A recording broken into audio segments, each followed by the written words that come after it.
പേര് ആൽഫി. ഞാൻ തൊടുപുഴയിൽ നിന്നാണ് വരുന്നത്. ആദ്യം തന്നെ അമ്മയ്ക്കും തിരുക്കുമാറിനും 1000 നന്ദി ഇവിടെ വന്ന് സാക്ഷ്യം പറയാൻ സാധിച്ചതിന്.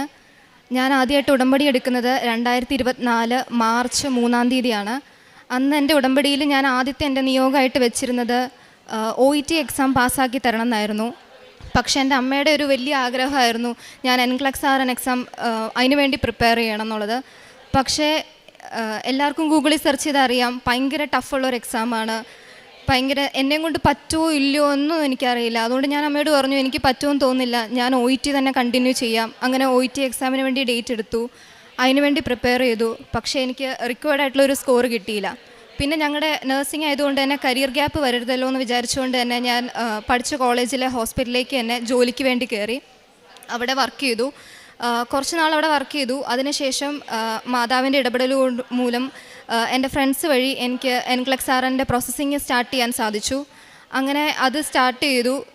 ജോലിയും അതോടൊപ്പം തന്നെ ഓൺലൈനായിട്ടുള്ള കോച്ചിങ് ഞാൻ എടുത്തത്. അപ്പോൾ രണ്ടും കൂടി ഒരുമിച്ച് ഇങ്ങനെ കണ്ടിന്യൂ ചെയ്തു പോയി. പക്ഷെ എന്നാലും ചില സമയത്തൊക്കെ ഡ്യൂട്ടി കഴിഞ്ഞ് വരുമ്പം ഭയങ്കര മടുത്തൊക്കെ ആയിരിക്കും വരുന്നത്.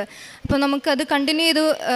കാരണം ഇത് ഭയങ്കര വാസ്റ്റായിട്ടുള്ള ടോപ്പിക്കാണ്, ഒത്തിരി ടോപ്പിക്കുണ്ട്. അപ്പോൾ എനിക്കിത് പറ്റുമോ ഇല്ലയോ എന്നൊന്നും അറിയില്ലാത്തതുകൊണ്ട് ഞാൻ ജോലി അവിടെ നിന്ന് റിസൈൻ ചെയ്യാം, ഇനിയിപ്പം വീട്ടിൽ വന്ന് എന്തെങ്കിലും നോക്കിയാൽ, കാരണം ഞാൻ ഓൾറെഡി ഡേറ്റ് എടുത്തായിരുന്നു. അപ്പം ഇനി വീട്ടിൽ വന്ന് എന്തെങ്കിലും നോക്കാം, കാരണം എനിക്ക് കുറച്ച് ടൈം കിട്ടിയാലേ എനിക്ക് എന്തെങ്കിലും പഠിച്ച് അത് പാസ്സാകാൻ പറ്റുള്ളൂ എന്ന് എനിക്കറിയായിരുന്നു. അങ്ങനെ ഞാൻ വീട്ടിൽ വന്ന് റിസൈൻ ചെയ്യാമല്ലോ എന്ന് വിചാരിച്ച് അങ്ങനെ റിസൈൻ ചെയ്തു. വീട്ടിൽ വന്നപ്പോഴാണ് എൻ്റെ അമ്മയ്ക്ക് പെട്ടെന്ന് എമർജൻസി ആയിട്ടൊരു ഓപ്പറേഷൻ ചെയ്യേണ്ടി വന്നു. അപ്പം അമ്മേനെ നോക്കണം, പിന്നെ അതുപോലെ തന്നെ വീട്ടിലെ കാര്യങ്ങൾ ചെയ്യണം.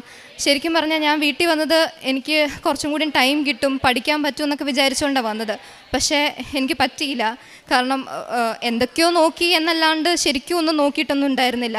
പക്ഷെ ഞാൻ ബഹുമാനപ്പെട്ട അച്ഛൻ്റെ ജോസഫ് അച്ഛൻ്റെ not my merit but by ഗ്രേസിൽ അതിൽ വിശ്വസിച്ചുകൊണ്ട് ഞാനും പപ്പയും കൂടിയും ബാംഗ്ലൂർ വെച്ചായിരുന്നു എൻ്റെ എക്സാം എഴുതാൻ വേണ്ടി ബാംഗ്ലൂർക്ക് പോയി. ഫെബ്രുവരി 26-നായിരുന്നു എൻ്റെ എക്സാം. ഞാനങ്ങനെ ഡെയിലി ബ്രെഡ്, അച്ഛൻ്റെ ഡെയിലി ബ്രെഡ് ഇടയ്ക്ക് യൂട്യൂബിൽ ഇങ്ങനെ ഷോർട്സ് വരുമ്പോൾ കാണുമെങ്കിലും അങ്ങനെ ഡെയിലി ഞാൻ കേൾക്കുന്ന ഒരു വ്യക്തിയായിരുന്നില്ല. പക്ഷേ അന്നത്തെ ദിവസം എന്നോട് പപ്പ പറഞ്ഞു, ഇന്നത്തെ ഡെയിലി ബ്രെഡ് കേട്ടിട്ട് നമുക്ക് എക്സാമിന് പോകാമെന്ന് പറഞ്ഞു. അപ്പം ഞാൻ രാവിലെ ഡെയിലി ബ്രെഡ് കേട്ടു. അന്ന് അച്ഛൻ പറഞ്ഞു, 7 എന്നൊരു നമ്പർ നിങ്ങളെ കാണിക്കുന്നുണ്ട്, 7-ന് പ്രാധാന്യം കൊടുക്കുന്നവരെ കാണിക്കുന്നുണ്ട്, അത് സ്വർണ്ണ നിറത്തിലാണ് കാണിക്കുന്നതെന്നും അത് തീർച്ചയായിട്ടും സാക്ഷ്യപ്പെടുത്തണമെന്നും പറഞ്ഞു. അതും കേട്ട് ഞാൻ ഉടമ്പടി വസ്തുക്കൾ മാതാവിൻ്റെ കാശുരൂപം എൻ്റെ കൊന്തയിലും ഇട്ട് ഉപ്പും എൻ്റെ നാക്കിലും കുറച്ച് ഞാൻ ഇട്ടിട്ട് പിന്നെ ഉടമ്പടി തൈലം എൻ്റെ നെറ്റിലും പൂശി അങ്ങനെയൊക്കെ ഞാൻ എക്സാമിന് കയറി. ഒരു കമ്പ്യൂട്ടർ അഡാപ്റ്റഡ് എക്സാം ആയിരുന്നു ഇത്. കമ്പ്യൂട്ടറിലായിരുന്നു നമ്മൾ എക്സാം എഴുതേണ്ടിരുന്നത്. അപ്പോൾ ആദ്യമൊക്കെ എനിക്ക് കുഴപ്പമില്ല, കുറച്ച് ഈസിയുള്ള ക്വസ്റ്റ്യൻസൊക്കെ ആയിരുന്നു. പിന്നെ ആയപ്പോഴത്തേക്ക് അത് ഭയങ്കര ടഫാകാൻ തുടങ്ങി. അങ്ങനെ ടഫാകാൻ തുടങ്ങിയപ്പോൾ ഞാൻ വിശ്വാസപ്രമാണം ചൊല്ലി അതുപോലെ മാതാവിനോട് പ്രാർത്ഥിച്ചു, മാതാവേ എനിക്കിതറിയില്ല, ഞാൻ എന്ത് ചെയ്യുമെന്നറിയില്ല.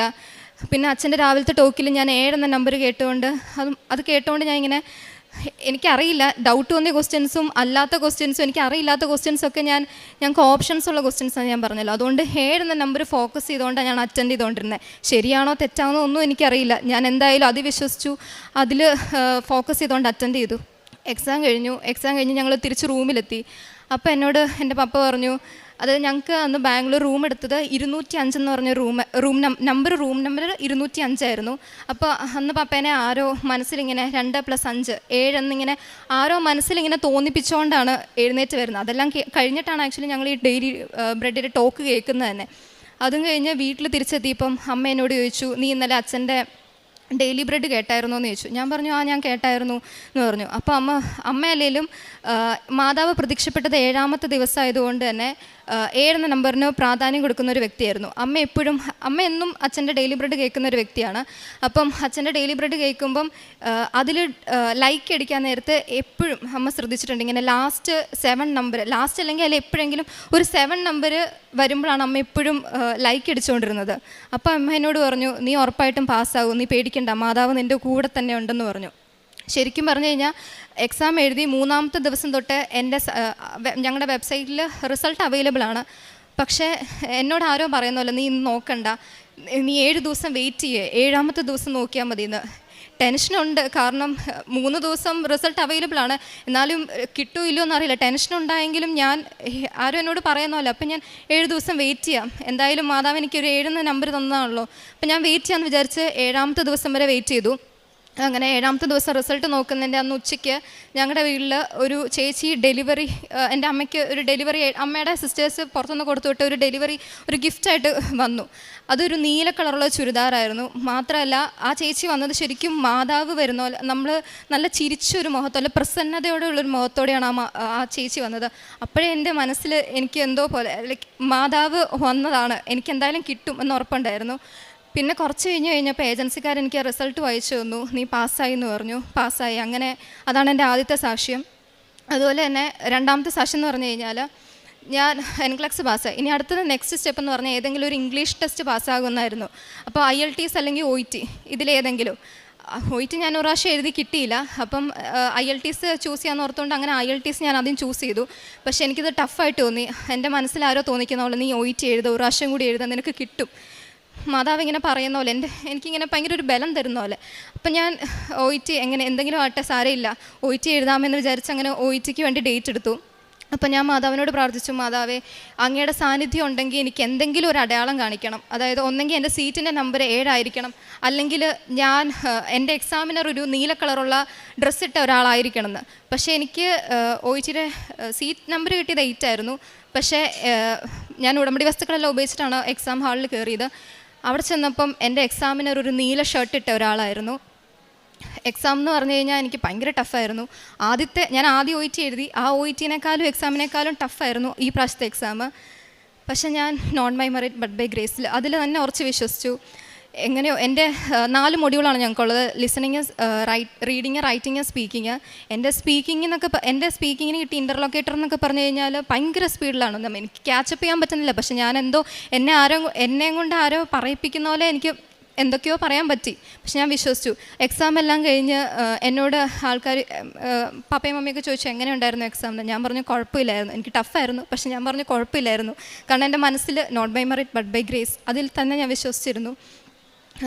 അത് കഴിഞ്ഞ് ഞാൻ എൻ്റെ OETയുടെ റിസൾട്ട് 2 ആഴ്ച കഴിയുമ്പോൾ നമുക്ക് അവൈലബിൾ ആണ്.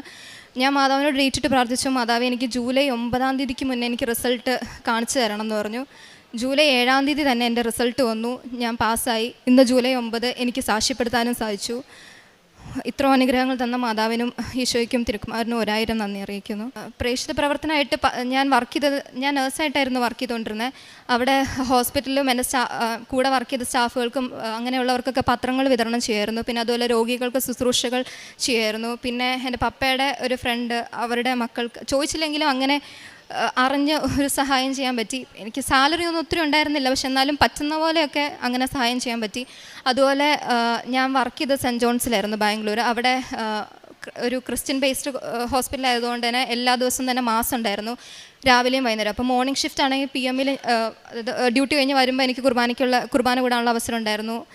PM ആണെങ്കിൽ രാവിലെ കുർബാന കൂടിയിട്ടായിരുന്നു പൊയ്ക്കൊണ്ടിരുന്നത്. അങ്ങനെ പല കാര്യങ്ങളും മാതാവ് നടത്തി തന്നു. അതുപോലെ തന്നെ ഉടമ്പടി എടുത്തതിന് ശേഷം എനിക്ക് ഞാൻ അങ്ങനെ ഡെയിലി ബ്രെഡ് അന്ന് ഞാൻ അങ്ങനെ എപ്പോഴും കേൾക്കാവുന്ന വ്യക്തിയല്ലായിരുന്നു. പക്ഷേ ഇപ്പം എല്ലാ ദിവസവും തന്നെ അച്ഛൻ്റെ ഡെയിലി ബ്രെഡ് കേൾക്കും. അതുപോലെ കുറേ സാക്ഷ്യങ്ങൾ കേൾക്കാൻ ശ്രദ്ധിക്കാറുണ്ട്. അങ്ങനെ ഒത്തിരി കാര്യമുണ്ട്. എനിക്ക് പിന്നെ ഒരു കാര്യം പറയാനുള്ളൂ, നമുക്ക് തക്ക സമയത്ത് മാതാവ് എല്ലാം നടത്തിത്തരും. കാരണം എനിക്ക് അന്ന് ആദ്യം OET കിട്ടിയായിരുന്നെങ്കിൽ അതുകൊണ്ട് ഒരു കാര്യമില്ലായിരുന്നു, കാരണം 2 വർഷം ഇതിന് വാലിഡിറ്റി ഉള്ളൂ. പക്ഷേ എനിക്ക് ഇപ്പോഴായിരുന്നു OETയുടെ ആവശ്യം. അന്ന് എനിക്ക്, അതായത് ഈ സമയത്ത് തന്നെ എനിക്ക് മാതാവ് അത് നടത്തി തന്നു. ഈശോയ്ക്കും മാതാവിന് 1000 നന്ദി. 45-ാം സങ്കീർത്തനം 18-ാം തിരുവചനം. തന്നെ വിളിച്ചപേക്ഷിക്കുന്നവർക്ക്, ഹൃദയപരമാർത്ഥതയോടെ വിളിച്ചപേക്ഷിക്കുന്നവർക്ക് കർത്താവ് സമീപസ്ഥനാണ്. ആൽഫി ജോജോ എന്ന ഈ മകളുടെ പ്രത്യക്ഷീകരണ സാക്ഷ്യത്തിൽ നമുക്ക് മനസ്സിലാകുന്നത്, യേശുവിൽ നിന്നൊരു ജാമ്യം എടുക്കണമെന്ന് ബഹുമാനപ്പെട്ട ജോസഫ് അച്ഛൻ നമ്മെ പലപ്പോഴും ഓർമ്മിപ്പിക്കാറുണ്ട്. അടയാളം കാണിച്ചാലും ഇല്ലെങ്കിലും എനിക്ക് വിഷയത്തിനല്ല പ്രാധാന്യം എന്ന് തീർത്ത് പറയുന്ന ഒരവസ്ഥയിലാണ്. എൻ്റെ OET പാസ്സാകുന്നതോ എൻ്റെ NCLEX പാസ്സാകുന്നതോ ഒന്നുമല്ല. അത് സമയച്ചുരുക്കത്തിൽ പരിശുദ്ധ അമ്മ ഈശോയിൽ നമുക്ക് പ്രാപിച്ചു തരും. അതോടൊപ്പം തന്നെ നമ്മുടെ ഏതൊരു ജീവിത പ്രതിസന്ധിയിലായാലും ബഹുമാനപ്പെട്ട ജോസഫ് അച്ഛൻ്റെ ഡെയിലി ബ്രെഡ് അറ്റൻഡ് ചെയ്യുമ്പോൾ ഈ മകൾക്ക് കിട്ടിയത് ഗോൾഡൻ 7 എന്ന ഒരു വലിയ സന്ദേശമായിരുന്നു. ആ മകൾ അതിൽ തന്നെ വിശ്വസിച്ച് തൻ്റെ പ്രതിസന്ധി സമയങ്ങളിൽ അമ്മയ്ക്കുണ്ടായ സർജറി സമയത്തായാലും ജീവിതത്തിലൊന്ന് പഠിച്ച് ഒരുങ്ങി പരീക്ഷ എഴുതാനുള്ള ഒരു അവസ്ഥയില്ലാതിരുന്നപ്പോഴെല്ലാമാണ് തൻ്റെ യോഗ്യത ഒട്ടും തന്നെയില്ല, ഇനി കൃപയിലാണ് ഞാൻ ജയിക്കാൻ പോകുന്നത്. കൃപയുടെ ഒരു അടയാളമായി മകൾക്ക് ലഭിച്ചത് ബഹുമാനപ്പെട്ട ജോസഫ് അച്ഛൻ പറഞ്ഞ ഗോൾഡൻ നമ്പർ 7 ആണ്. ആ 7-ൽ ഈ മകൾക്ക് എല്ലാം കറക്കി കുത്തിയാണ് ഇട്ടതെങ്കിലും കൂടി പരിശുദ്ധ അമ്മ തന്നെ ഈ മകൾക്ക് വേണ്ടി പരീക്ഷ എഴുതി പാസ്സാക്കിയ ഒരു നല്ല സാക്ഷ്യമാണിത്. നമ്മൾ ഉടമ്പടി ഉഴപ്പിയിട്ടും അനുഗ്രഹം പ്രാപിക്കുന്നുണ്ടെങ്കിൽ നാം ഒന്ന് മാത്രമാണ് മനസ്സിലാക്കേണ്ടത്, നമ്മുടെ ഭാവി ദൈവം വർത്തമാനകാലമാക്കി എന്ന് മനസ്സിലാക്കാം. ദൈവത്തിൻ്റെ ആ രജിസ്റ്ററിൽ നമ്മുടെ പേര് രജിസ്റ്റർ ചെയ്തു എന്നാണ്. നാം എത്ര തന്നെ അകന്നു പോയാലും ദൈവം നമ്മെ ചേർത്ത് പിടിക്കുന്നു. പരിശുദ്ധ അമ്മയുടെ നീലക്കാപ്പയിൽ നാം സുരക്ഷിതരാണെന്നെല്ലാം നമുക്ക് മനസ്സിലാകുന്നത് ഈ ഉടമ്പടി നാം ജീവിച്ചു തുടങ്ങുമ്പോഴാണ്. ഉടമ്പടി എന്ന് പറയും ചിലരെങ്കിലും അതൊരു വളരെ ലാഘവത്തോടു കൂടി കാണുകയാണെങ്കിൽ അതൊരു വളരെ തെറ്റായ സമീപനമാണ്. ഉടമ്പടി വളരെ സീരിയസ് ആയ കാര്യം തന്നെയാണ്. ചിലരെല്ലാം പറയും എനിക്ക് സാധിക്കാവുന്നതുപോലെയൊക്കെ ഞാൻ ചെയ്തു.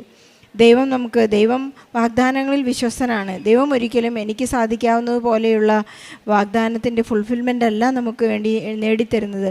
ദൈവം തരുന്നത് വളരെ പരിപൂർണമായ ഒരു വലിയ ഗിഫ്റ്റാണ്, ഓഫറാണ് നമുക്ക് തരുന്നതെന്നുള്ള ഒരു ബോധ്യത്തോടുകൂടി നാം നീങ്ങുമ്പോൾ ഒരിക്കലും ഈശോയെ കൈവിടാനായിട്ട് നമുക്ക് സാധിക്കുകയില്ല.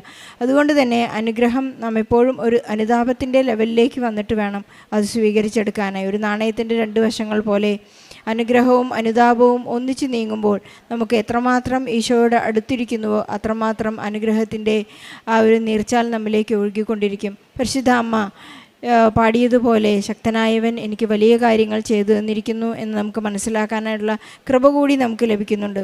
ഈ മകൾക്ക് ലഭിച്ചത് സത്യമായും not by merit but by grace എന്ന ആ ഉടമ്പടി അടിസ്ഥാനത്തിലൂടെ ടൈം ഷോർട്ടനിങ്ങിലാണ് ഈ മകൾക്ക് പരീക്ഷകൾ ജയിച്ചതെന്ന് കൂടി നമുക്ക് മനസ്സിലാക്കാം.